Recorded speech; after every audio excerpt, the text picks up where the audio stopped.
প্রিয় সাংবাদিক বন্ধুগণ, আজকে আমাদের সমমনা রাজনৈতিক দলসমূহের ৮ দলীয় রাজনৈতিক দলের যৌথ প্রেস ব্রিফিংয়ে আপনারা এখানে উপস্থিত হয়েছেন। এজন্য আপনাদের সকলকে আমরা আন্তরিক অভিনন্দন জানাচ্ছি, আপনাদের শুকরিয়া জ্ঞাপন করছি। আপনারা জানেন যে চলমান রাজনৈতিক পরিস্থিতি নিয়ে বাংলাদেশের দেশপ্রেমিক বিভিন্ন রাজনৈতিক দলের যৌথ পথ চলা শুরু বেশ অনেক দিন ধরে।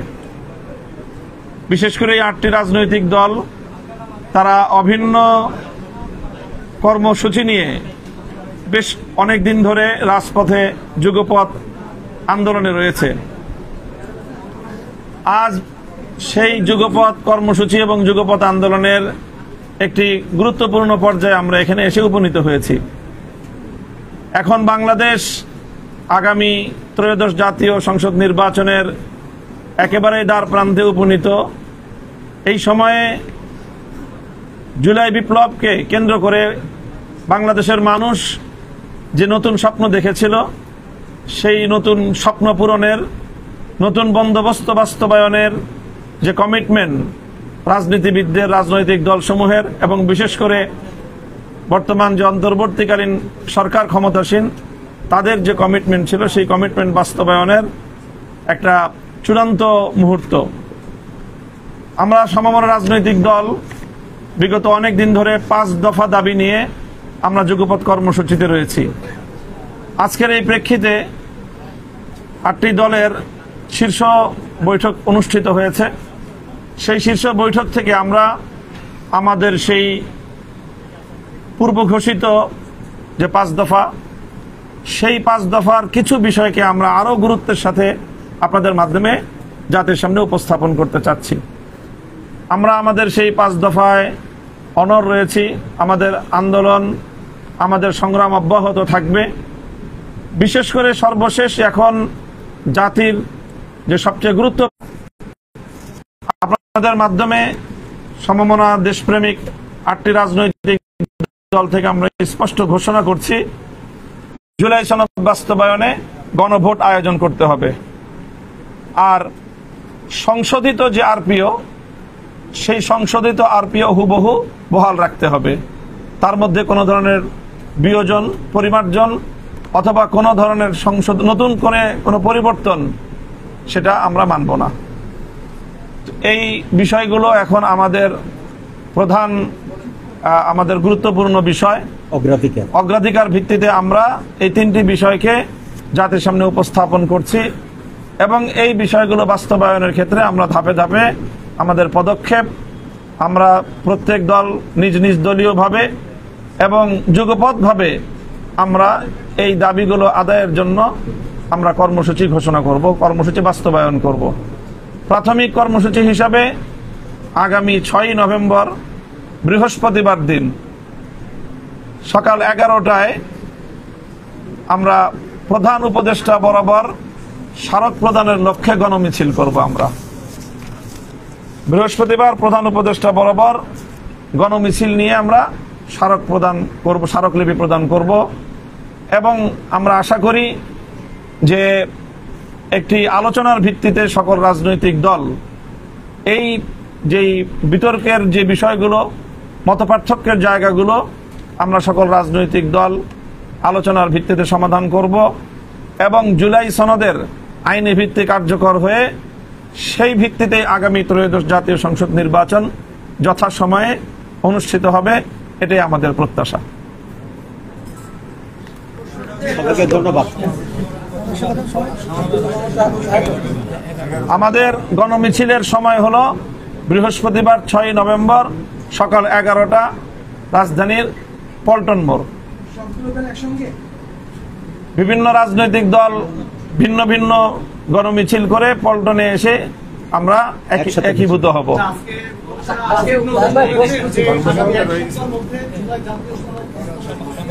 ঘোষণা করবে পরে, ঘোষণা পরে সমাবেশ ওই দিন ওখান থেকে ঘোষণা করবে। যদি না হয় আমাদের দাবি পরবর্তী আমরা সমাবেশ।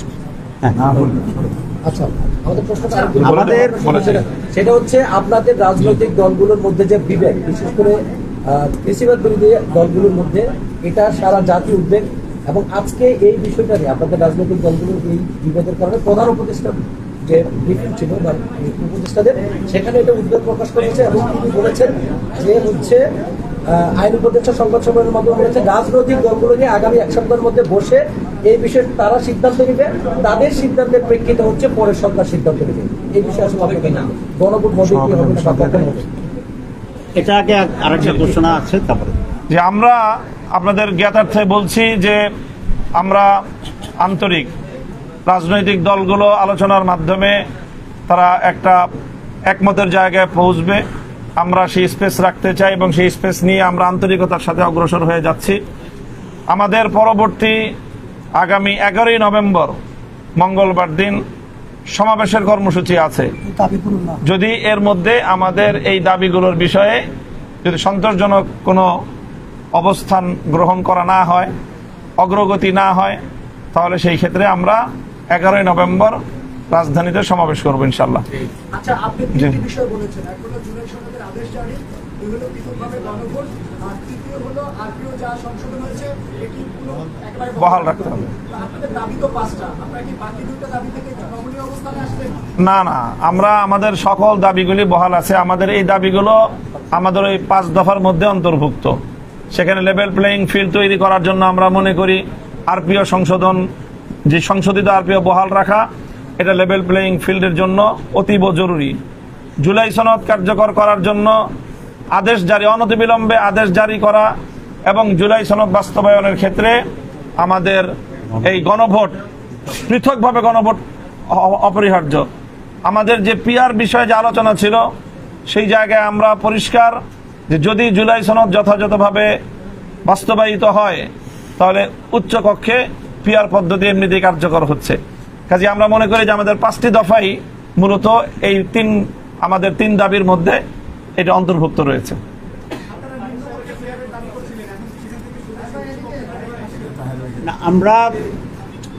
আপনারা দেখেছেন যে আমরা যে পিআর দাবি করেছি, পিআরের 2টা অংশ, একটা হচ্ছে উচ্চকক্ষে পিআর আর হচ্ছে নিম্নকক্ষে পিআর। উচ্চকক্ষে পিআরের ক্ষেত্রে আমাদের যে 8 দল আছে তার ভিতরে একটি অংশ উচ্চকক্ষে পিআর চান, আর আমাদের ইসলামী আন্দোলন, বাংলাদেশ জামাত ইসলামী সহ আমরা কয়েকটি উভয় পক্ষে পিআর চাই। দাবি হিসাবে আমাদের উভয়কের দায়িত্ব আমরা যারা চাচ্ছি সেটা অব্যাহত থাকবে, আর যারা উচ্চকক্ষের দাবি করছেন তার সাথে পুরো জাতির সরকারও সেটা চাচ্ছে, সেটা সেইভাবে সনদের মাধ্যমে যদি এটা গৃহীত হয়, আদেশ জারি হয়, তাহলে এটা এমনিতে বাস্তবায়ন হয়ে যাবে। তো এইটাই হচ্ছে আমাদের এখনকার স্ট্যান্ডিং। আপনারা সিদ্ধান্ত নিয়েছেন, আলোচনা করে যে সিদ্ধান্ত, আপনি গতকাল আলোচনার আহ্বান জানিয়েছেন, এখন ব্যাপারটা হলো যে সিদ্ধান্ত যেহেতু সরকারও আপনাদের দিকেই তাকিয়ে আছে, সেই প্রক্রিয়াটা কি হবে এবং আপনারা কি ভাবছেন সেটাতে কিরকম ভাবে আপনারা কি বিএনপির সঙ্গে আলোচনা করবেন কিনা? আসলে আমি তো গতকালকেই একটা আলোচনার আহ্বান করেছিলাম দলগুলোর ভিতরে। আজকে উপদেষ্টা পরিষদ সেরকম একটি আহ্বানে সকল দলের কাছে জানিয়েছে। আমরা এখন দেখতে চাই মেন স্টেক হোল্ডার, মৌলিকভাবে যে সমস্ত দল আছেন তারা এই আহ্বানকে কিভাবে সাড়া দেয়। তো তারাও যদি একইভাবে আমাদের মতো সাড়া দেয় তাহলে আমরা সকলেই বসতে কোনো আপত্তি নেই, এবং বসলেই আমি আশা করি যে একটা রাস্তা বেরিয়ে আসবে ইনশাল্লাহ। 1, 2, উপদেষ্টা কমিটি যে সিদ্ধান্ত নিয়েছে সেটাকে আমরা স্বাগত জানাই, কিন্তু একটা বিষয় যোগ করতে চাই, কারণ হচ্ছে উপদেষ্টা পরিষদ যদি এটা মনে করে যে তাদের আর কোনো দায়িত্ব নেই, তারা কিছুই করবে না, দলগুলোই মিলে করবে, তাহলে এখানে একটা রেফারির অভাব হতে পারে। তো সেই জন্য আমি বলছি আমরাও চেষ্টা করব উপদেষ্টা পরিষদের পক্ষ থেকে, বিশেষ করে চিফ অ্যাডভাইজার এখানে একটা রেফারির ভূমিকা পালন করবেন আগের মতো, এটা আমি আশা করি। হ্যাঁ ভাই, একটা বিষয় হচ্ছে যে এই দলগুলো তো হচ্ছে ফেসিবাদ বিরোধী আন্দোলনে এককভাবে বসে একটা সিদ্ধান্ত পৌঁছাতে পেরেছে রাষ্ট্রের সাথে বা জাতির সাথে।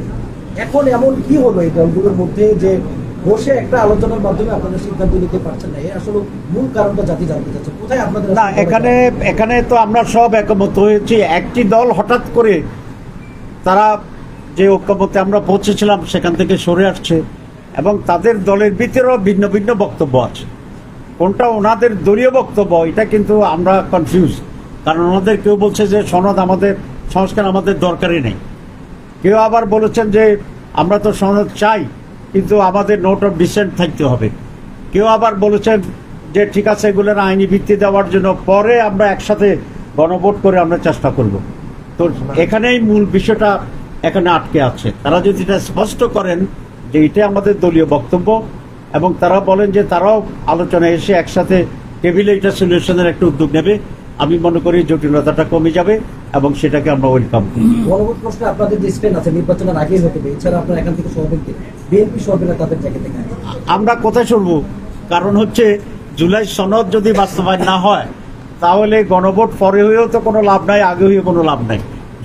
সনদটাই হচ্ছে আমাদের মূল।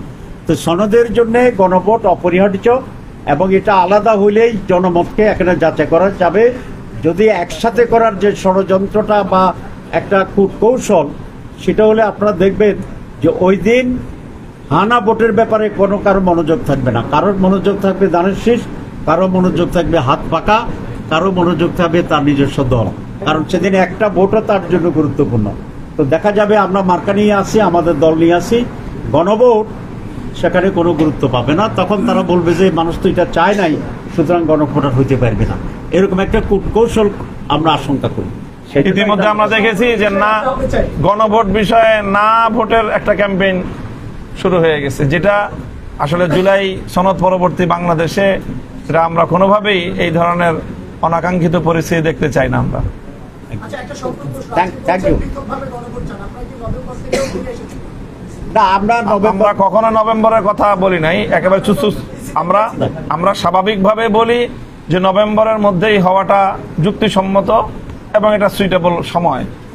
যদি প্রয়োজনের ক্ষেত্রে আয়োজনের সুবিধার্থে নির্বাচন কমিশন অন্তর্বর্তীকালীন সরকার এদিক সেদিক করে, আমাদের এখানে ফোকাস নভেম্বর না, আমাদের এখানে ফোকাস হলো জাতীয় নির্বাচনের আগে পৃথকভাবে গণভোট হতে হবে।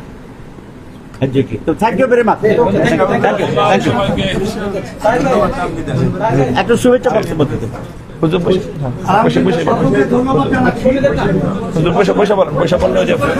ক্যামেরাগুলো সুবিধা। জি বলেন। আলহামদুলিল্লাহ। প্রিয় সাংবাদিক বন্ধুগণ, আপনারা তো সবাই জানেন যে জুলাই এবং 5ই আগস্ট 2024 যে গণ অভ্যুত্থান, এত হাজার মায়ের কোল খালি হলো, সন্তান হারা হলো, অনেকে পঙ্গু হলো, চোখ হারালো। আমাদের একটা আশা আকাঙ্ক্ষা নিয়েই কিন্তু আমরা মাঠে ছিলাম। সেখানে আমাদের মৌলিক বর্তমানে যে অন্তর্বর্তীকালীন সরকার রয়েছে তাদেরও মূল দায়িত্ব কর্তব্য প্রধান উপদেষ্টা বলেছেন যে এখানে মৌলিক সংস্কার হবে, এরপরে দৃশ্যমান বিচার হবে, তারপরে জাতীয় নির্বাচন হবে। এইটা করতে গিয়ে ঐক্যমত্য কমিশন তৈরি হয়, সেখানে সব দল ওখানে আলোচনা মাসব্যাপী করে, সেই মাসব্যাপী করার পরে একটা জুলাই সনদ তৈরি হয়েছে। এখন আমরা যে নির্বাচনটা করতে যাচ্ছি ফেব্রুয়ারিতে, এটাও কিন্তু আইনে বৈধতা পাবে, কিন্তু জুলাই সনদের উপরে আইনি ভিত্তির উপরেই ভিত্তি করে। সেখানে জুলাই সনদটা যদি আইনি ভিত্তি না পায়, সেখানে নির্বাচনও কিন্তু বৈধতা থাকবে না এবং অন্যান্য সরকারও কিন্তু বৈধতা থাকবে না। আর আমাদের তো আপনারা জানেন, বর্তমান যদি সংবিধান এটা বহাল থাকে, তাহলে নিয়ম অনুযায়ী 29 সাল পর্যন্ত তো আওয়ামী লীগ এখন পর্যন্ত ক্ষমতায়। এখানে আমাদের মূল গুরুত্বপূর্ণ বিষয় হলো জুলাই সনদের আইনি ভিত্তি পাওয়া। তা সেখানে যদি ঐক্যমত্য কমিশন সেখানে জুলাই সনদের আইনি ভিত্তির ব্যাপারে আমরা ঐক্যমত পোষণ করেছি, বিএনপি সহ সবাই, যে গণভোটের মাধ্যমে এটা আইনি ভিত্তি দেওয়া, সেখানে সময়কাল নিয়ে সেখানে দ্বিমত তৈরি হয়েছে। আমরা চাইতেছি এটার গুরুত্ব আলাদা হওয়া উচিত। এই জন্য আগে যদি গণভোট হয়, আইনি ভিত্তি হয়, তারপর জাতীয় নির্বাচন তার ভিত্তিতে হয়, তাহলে সেখানে কোনো প্রশ্ন থাকে না।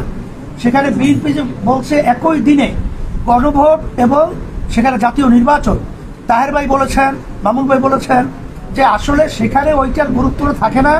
তখন কিন্তু এখানে জুলাই সনদ ভিত্তি পাওয়ার জন্যে যে হানা ভোটের ব্যাপারটা সংখ্যা যদি পরিমাণ কম হয়, তখন কিন্তু আবার একটা প্রশ্ন উঠতে পারে যে এখানে জুলাই সনদের ব্যাপারে তেমন উল্লেখযোগ্য কোনো ভোট না আসায় আমরা এটা কোনো গুরুত্ব দিব না। এই ধরনের সংজ্ঞা কিন্তু আমাদের রয়েছে। এখানে এনসিপি সহ অন্যান্য আদার যে দল রয়েছে, আমরা সবাই তো জুলাই সনদে, বিএনপি সহ আমরা সবাই তো মাঠে ছিলাম যে আমাদের দেশ সুন্দর করার ব্যাপারে। তারা কেন এই ব্যাপারটাকে গড়িমসি করছে, এটা কিন্তু আমাদের বুঝে আসেও না, এটা আমাদের বুঝে ধরেও না। এখন তারা কি কোথা থেকে এই চিন্তার মাধ্যমে এটা বলছে এটা আমরা বুঝছি না। এখানে খরচের কথা বলছে এবং এরকম নজির কোনো তামাম দুনিয়ার মধ্যেও নাই যে একই দিনে কোনো একটা, কারণ আগে বাংলাদেশে তো আমাদের গণভোট হয়েছে, সেখানে কি জাতীয় নির্বাচনের সাথে একত্রিত হয়ে কোনো গণভোট হয়েছে এরকম ইতিহাস তো নাই। এখন আপনারা যে বলছেন যে আপনাদের রাজনৈতিক দলের ভিতরে অনৈক্যের কারণে জাতি হতাশ এবং সবাই হতাশ, বাস্তবতা তো তাই। আসলে আমরা এটা চাইছিলাম না। আমরা যারা নাকি জুলাই এবং আগস্টের গণ অভ্যুত্থানে যারা আমরা মাঠে ছিলাম, আমরা সবাই একত্রিত হয়ে আজকে ধন্যবাদ জানাই আমরা যে আজকে যে অন্তর্বর্তীকালীন সরকারের প্রধান যে বক্তব্য রেখেছেন, তিনি যে বলেছেন যে আপনার রাজনৈতিক দলরা বসে এক সপ্তাহের মধ্যে আপনার সিদ্ধান্ত নেবেন। আমি বিএনপি সহ সমস্ত রাজনৈতিক দলকে, বিশেষ করে জুলাই অভ্যুত্থানে যারা আমরা মাঠে ছিলাম, আমরা সবাই একত্রিত হয়ে বসবো। এটা আমি সকলকে আহ্বান জানাচ্ছি। আমরা একত্রিত বসে এই সমস্যাকে সমাধান করার জন্য আমি এটা সকলকে আমি উদাত্ত আহ্বান জানাচ্ছি, দেশের সুন্দর এবং জনগণের কল্যাণের জন্য। এটা আপনাদের সাংবাদিক ভাই বন্ধুদেরকে বলবো, আপনাদের সহযোগিতা আমরা কামনা করছি। কিন্তু আমরা এই রক্ত এবং এই মায়ের কোল হারা সন্তানগুলো এবং চক্ষু হারানো, পঙ্গু হওয়া, এইটা আমরা বৃথা হতে দেব না। এবং জুলাই সনদকে আমাদের আইনি ভিত্তি, এটা আমাদের নিশ্চিত হতে হবে। তারপরে আমাদের নির্বাচন বলেন, যাই বলেন, এটা আমাদের জন্য কোনো ফ্যাক্ট না। আলহামদুলিল্লাহ, আপনাদের সকলকে ধন্যবাদ। ধন্যবাদ।